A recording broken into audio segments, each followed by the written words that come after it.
Olá, tudo bem? Vamos conversar sobre facas. Esse vídeo ele não é feito para fazedor de faca. Ele é feito, foi pensado para os amantes compradores de facas. Bem, eu também não vou fazer na minha oficina porque eu tive um procedimento quase cirúrgico aqui no olho e a minha médica pediu para que eu não passasse nem em frente à oficina. Então, eu estou gravando aqui da minha casa, portanto, sejam bem-vindos na minha casa.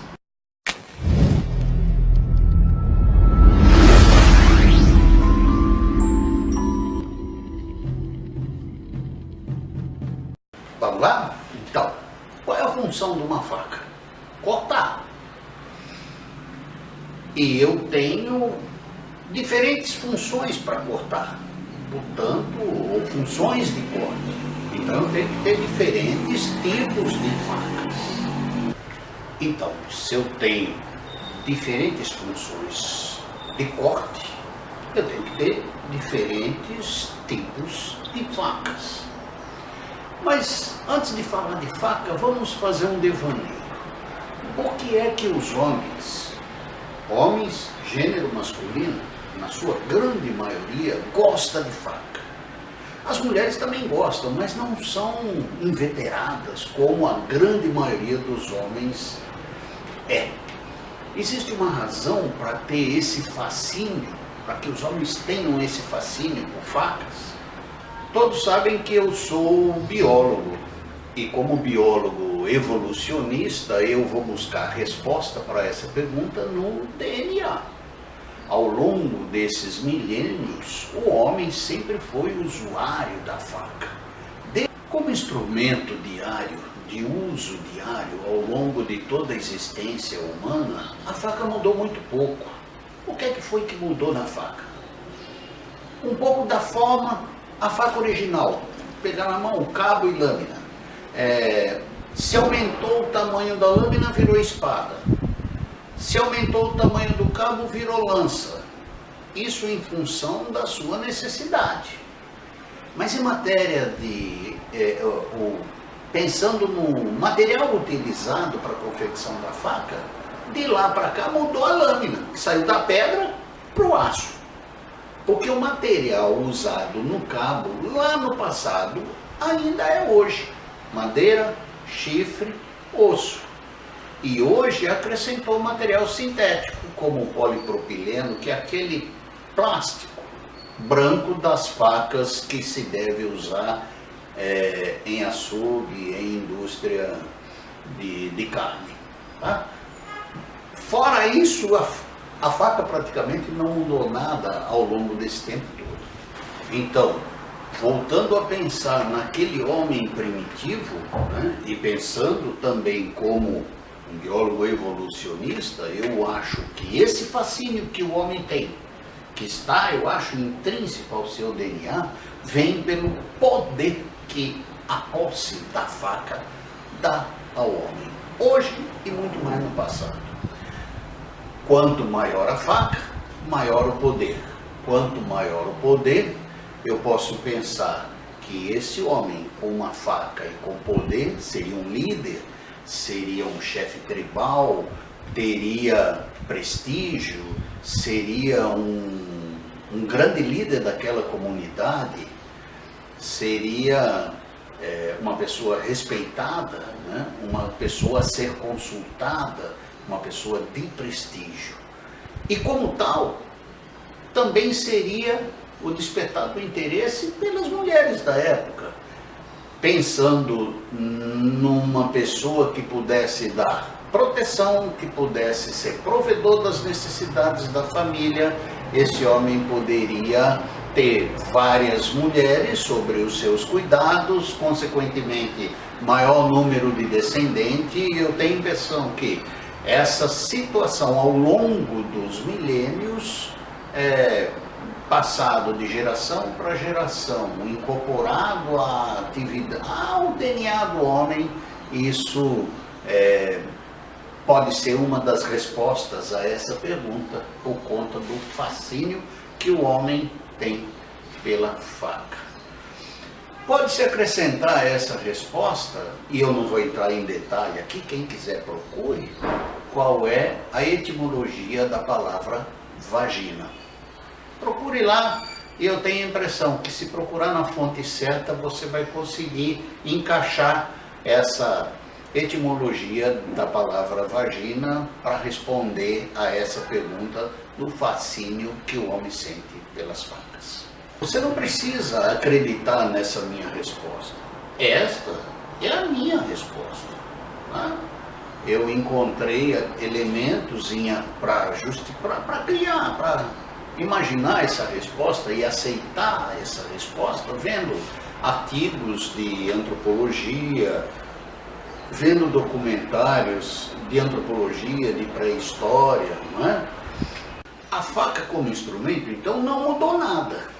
E hoje, o que se exige de uma faca custom, já que não mudou nada, é a perfeição na sua confecção.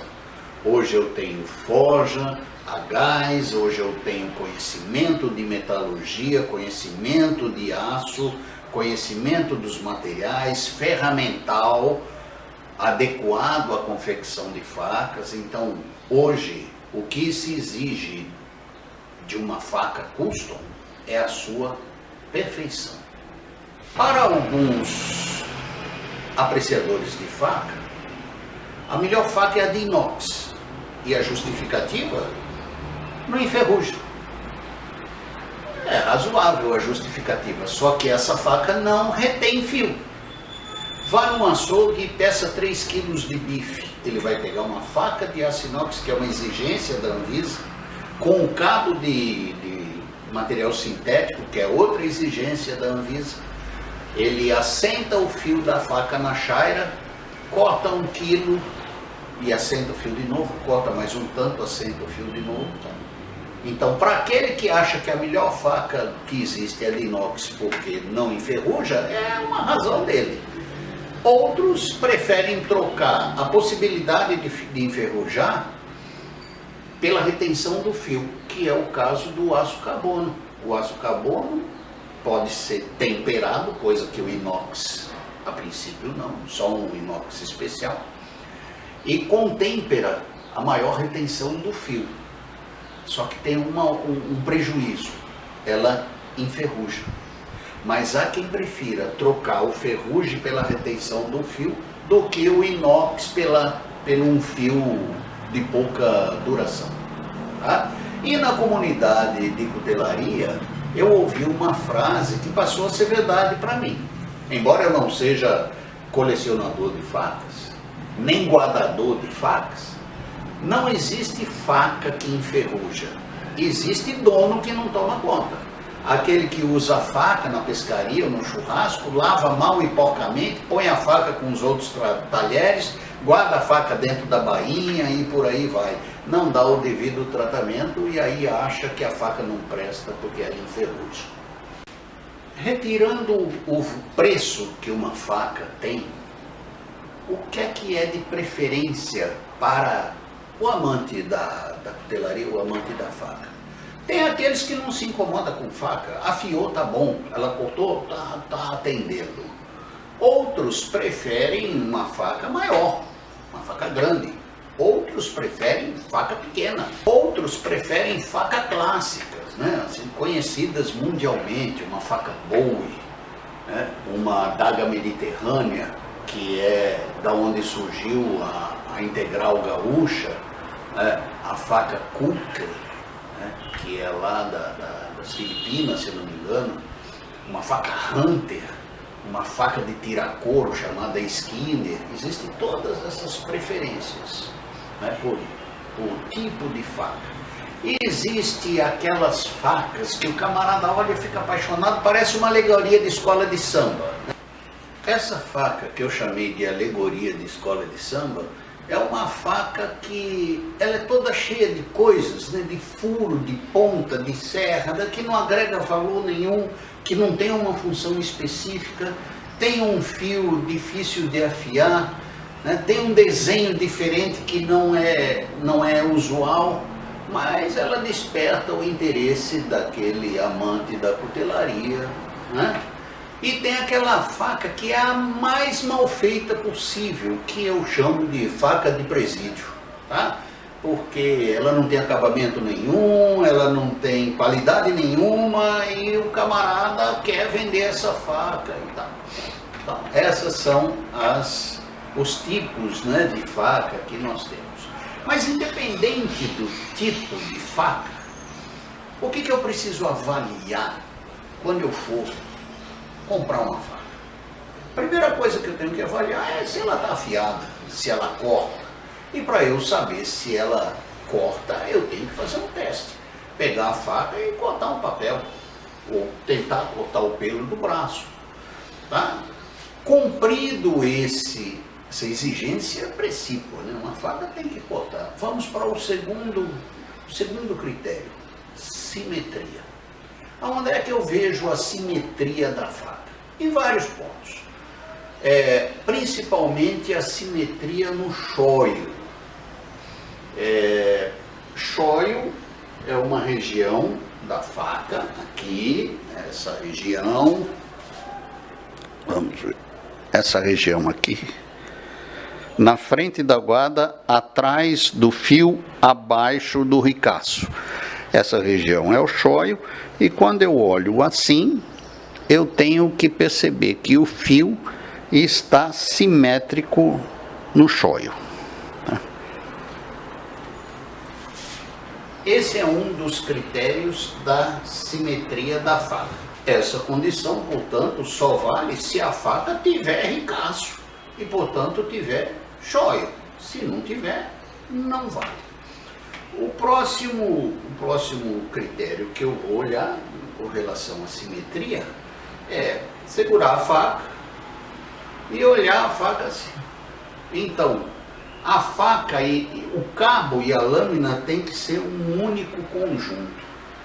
A faca não pode estar empenada para um lado, para outro. Então eu olho, seguro pelo cabo e olho assim. A outra maneira de eu ver simetria é segurando a faca, virando com o fio para cima e ver se o fim do cabo está alinhado com a ponta da guarda e essa está alinhada com o fio. Existem facas que não têm esse alinhamento, mas é uma faca bonita. E o cliente vai pagar um preço porque gostou da faca e é uma faca desequilibrada, desarmonizada, por conta de falta de simetria. Uma outra maneira de se ver a simetria de uma faca é, segura ela e vira e olha agora, com o fio voltado para cima, eu olho o alinhamento da faca. Volto a ter o alinhamento do fio com a guarda, com a ponta do cabo. E se tiver algum outro elemento nessa linha, eles devem estar perfeitamente alinhados. Às vezes você olha uma faca assim e ela apresenta um padrão. Quando você olha a faca assim, você contempla uma hélice de aeromodelo, porque a faca tem um meio passo de hélice. E eu só consigo ver esse defeito se olhar desta forma, com o fio para cima e da ponta para o cabo. É a terceira maneira de eu avaliar a simetria da faca. Uma faca pode estar simétrica, pode estar afiada e pode ter defeitos. Onde se encontra um defeito de faca? No cabo rachado, por exemplo. O cara, para não perder, rachou, sei lá, ele dá um jeito de disfarçar o rachão do cabo, ou um cabo, uma faca que foi feita há muito tempo e esse cabo rachou, sei lá, eu já vi facas rachadas assim. Outro defeito que a faca pode ter é o seguinte: não pode existir nenhum ressalto entre o dorso da faca, a guarda e o cabo. Tem que ser uma linha só. Se existe um ressalto aqui, só é aceitável se for um acabamento museu finish, aonde o cabo é menos de 1 milímetro maior do que a guarda. Isso lá tem a sua razão de ser. Ou então, esse ressalto que tem no dorso tem um abaixo, né, na guarda, em que não compromete a estética da faca. Um outro defeito que a faca pode apresentar, um cabo da faca, ele deve começar na altura do choio, colocando uma folha de papel, é mais fácil de ver. Tá? Então observe que o choio e o cabo estão na mesma altura, né? Se o cabo começar mais grosso do que a altura do choio ou mais fino, a faca vai deixar de ter a função? Não, não vai deixar de ter função. Vai cortar, vai se prestar, mas falta a essa faca elegância. Falta a essa faca cuidados do artista. Por isso que se chama de faca custom. Porque se não for custom, você vai no supermercado e compra uma, não tem problema, vai atender a todas as suas necessidades. Numa loja de caça e pesca tem muitas facas. E nem sempre esses cuidados são observados na confecção dessas facas. Um outro tipo de defeito que a faca pode ter é no encontro da madeira com a guarda, não pode existir nenhum espaço. O encontro tem que ser perfeito. Já aconteceu de eu estar dando um curso, aí um aluno não tão criterioso, ainda bem que ele não faz faca, ele aprendeu, mas preferiu não fazê-las. Quando eu disse para ele, olha, existe um vão aqui, peguei uma folha de papel, coloquei, existe um vão aqui, e isso precisa ser corrigido antes de colar o cabo. Quando tinha 2, 3 alunos, quando eu voltei para ele, falei, o que é que você fez? Eu enchi de cola e tampei o vão. Esse tipo de atitudes deve ser observada na hora de comprar sua faca. Você não comprou uma faca mal feita. Ainda bem que esse ex-aluno abandonou a lida, como se diz. Um dado importante na confecção de facas que pode ser defeito, pode ser virtude. Depende de quando... Depende do ângulo que se olha. Essa faca foi forjada a partir de uma barra e tal. Existem alguns cuteleiros que têm a ideia, que eu não sei de onde veio, que a faca deve ter marcas de marteladas para dizer para o cliente que ela foi feita por alguém manualmente. Não é a minha escola. A minha escola diz: eu forjei essa faca e ela não apresenta defeito de fabricação. Esse seria o lado do defeito. Qual é o lado da virtude? O lado da virtude é eu deixar marcas de fabricação, mas não para justificar porque fui eu quem fiz. Existe um tipo, um estilo de faca chamada de brut de forge, acho que é uma expressão francesa, que ela apresenta um mínimo de usinagem. Observe, um mínimo de usinagem. Então todo o processo de forjamento está aqui registrado. E não existe pancada maior ou menor, é todo um processo de perfeição de forjamento. Então essa é a brut de forge. E existe uma mais criteriosa ainda, que é a forge finish, aonde o cuteleiro termina de fazer a faca e praticamente só falta botar o cabo e afiar, porque ela está pronta. Essa é a forge finish, ela não tem nenhuma usinagem.